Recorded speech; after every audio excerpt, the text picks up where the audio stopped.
ಬೆಂಗಳೂರು ಏರ್ಪೋರ್ಟ್ನಲ್ಲಿ ಭಾರೀ ಕಾರ್ಯಾಚರಣೆಯನ್ನು ನಡೆಸಲಾಗಿದ್ದು ಬರೋಬ್ಬರಿ 38 ಕೋಟಿ ಮೌಲ್ಯದ ಮಾದಕ ವಸ್ತುವನ್ನು ಸೀಸ್ ಮಾಡಿದ್ದಾರೆ. 38.60 ಕೋಟಿ ಮೌಲ್ಯದ 7.72 ಕೆಜಿಯಷ್ಟು ಕೊಕೇನ್ ಅನ್ನು ವಶಕ್ಕೆ ಪಡೆದಿದ್ದಾರೆ ಅಧಿಕಾರಿಗಳು.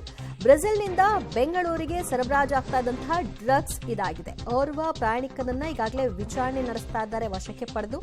ಈ ವೇಳೆ 7.72 ಕೆಜಿಯಷ್ಟು ಮಾದಕ ವಸ್ತು ಸಿಕ್ಕಿದೆ.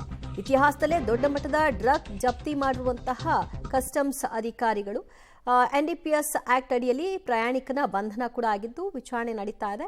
ಬ್ರೆಜಿಲ್ನಿಂದ ಕಳ್ಳಸಾಗಣೆ ಮಾಡಲಾಗ್ತಾ ಇದ್ದಂತಹ ಡ್ರಗ್ಸ್ ಇದಾಗಿದೆ. ಸೊ ಇಲ್ಲಿ ಹೆಚ್ಚಿನ ತಪಾಸಣೆ ಇರುತ್ತೆ ಅಂತ ಗೊತ್ತಿದ್ರೂ ಕೂಡ ಹೇಗೋ ಯಾಮಾರಿಸಿ ಕಳ್ಳ ಮಾರ್ಗದಲ್ಲಿ ತೆಗೆದುಕೊಂಡು ಬರಲಿಕ್ಕೆ ಪ್ರಯತ್ನಿಸುವಂತಹ ಮಾದಕ ವಸ್ತು ಸರಬರಾಜು ಮಾಡುವಂತಹ ಖದೀಮರಿರ್ತಾರೆ. ಅಂಥವ್ರನ್ನ ಇವತ್ತು ಎಡೆಮುರಿ ಕಟ್ಟುವಂತಹ ಕೆಲಸವನ್ನ ಮಾಡಲಾಗಿದೆ. ಮತ್ತಷ್ಟು ಮಾಹಿತಿ ಕೊಡ್ತಾರೆ ನಮ್ಮ ಪ್ರತಿನಿಧಿ ನರಸಿಂಹಮೂರ್ತಿ. ಒಟ್ಟು 7.72 ಕೆಜಿಯಷ್ಟು ಮಾದಕ ವಸ್ತುವನ್ನ ವಶಕ್ಕೆ ಪಡೆದಿರುವಂತಹ ಅಧಿಕಾರಿಗಳು ಏನ್ ಹೇಳ್ತಾರೆ? ಇದು ಅತಿ ದೊಡ್ಡ ಕಾರ್ಯಾಚರಣೆ ಅಂತ ಹೇಳಲಾಗ್ತಾ ಇದೆ. ಹೇಗೆ ಆತ ಸಾಗಿಸ್ತಾ ಇದ್ದ? ದಿವ್ಯಾ, ಬ್ರೆಜಿಲ್ನ ಸಾವೋಪೋಲದಿಂದ ಬೆಂಗಳೂರಿಗೆ ಬರ್ತಿದ್ದಂತಹ ಕೊಕೇನ್ 7.2 ಕೆಜಿ ಕೊಕೇನ್ ಅನ್ನ ಬೆಂಗಳೂರಿನ ಕಸ್ಟಮ್ಸ್ ಅಧಿಕಾರಿಗಳು ಏರ್ಪೋರ್ಟ್ನಲ್ಲಿ ವಶಕ್ಕೆ ಪಡೆಯುವ ಕೆಲಸವನ್ನ ಮತ್ತೆ ಆ ಬಂಧಿತ ಪ್ರಯಾಣಿಕ ಏನಿದ್ದಾನೆ ಆತನನ್ನ ಬಂಧನ ಮಾಡುವ ಕೆಲಸವನ್ನ ಇದೀಗ ಅಧಿಕಾರಿಗಳು ಮಾಡಿದ್ದಾರೆ ಅನ್ನೋ ಮಾಹಿತಿಗಳು ಲಭ್ಯವಾಗ್ತಿದೆ. ಈ 7.2 ಕೆಜಿ ಕೊಕೇನ್ನ ಇವತ್ತಿನ ಮಾರುಕಟ್ಟೆ ಮೌಲ್ಯ ಸುಮಾರು 38 ಕೋಟಿಗೂ ಹೆಚ್ಚು ಅನ್ನೋ ನಿಟ್ಟಿನಲ್ಲಿ ಇದೀಗ ಕಸ್ಟಮ್ಸ್ ಅಧಿಕಾರಿಗಳು ಅಂದಾಜಿಸ್ತಿದ್ದಾರೆ.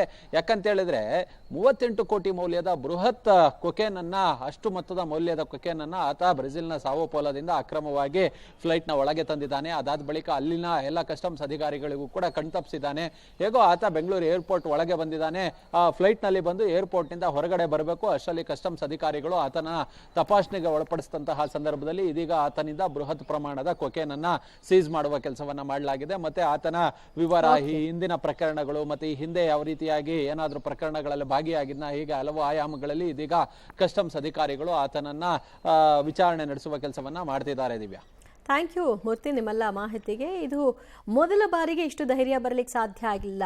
38 ಕೋಟಿಯಷ್ಟು ಮಾದಕ ವಸ್ತುವನ್ನು ತೆಗೆದುಕೊಂಡು ಬರಲಿಕ್ಕೆ ಹಿಂದೆ ಕೂಡ ಇಂತಹ ಪ್ರಯತ್ನ ಮಾಡಿರ್ತಾನೆ. ಒಂದು ಹೊಂಬತನ ಬಂದಿರುತ್ತೆ, ಓಕೆ ಸಾಗಿಸಬಹುದು ಈ ಮಾರ್ಗವಾಗಿ ಅಂತ. ಹಾಗಾಗಿ ಇಷ್ಟು ದೊಡ್ಡ ಮಟ್ಟದ ಮಾದಕ ವಸ್ತುವನ್ನು ತೆಗೆದುಕೊಂಡು ಬರ್ತಾ ಇದ್ದಂತಹ ವ್ಯಕ್ತಿ ಸಿಕ್ಕಾಕೊಂಡಿದ್ದಾನೆ. ಆಮೇಲೆ ಇದರಲ್ಲಿ ಒಬ್ಬನೇ ಇದ್ದ ಅನ್ನೋದು ಕೂಡ ಗೊತ್ತಾಗ್ತಿದೆ.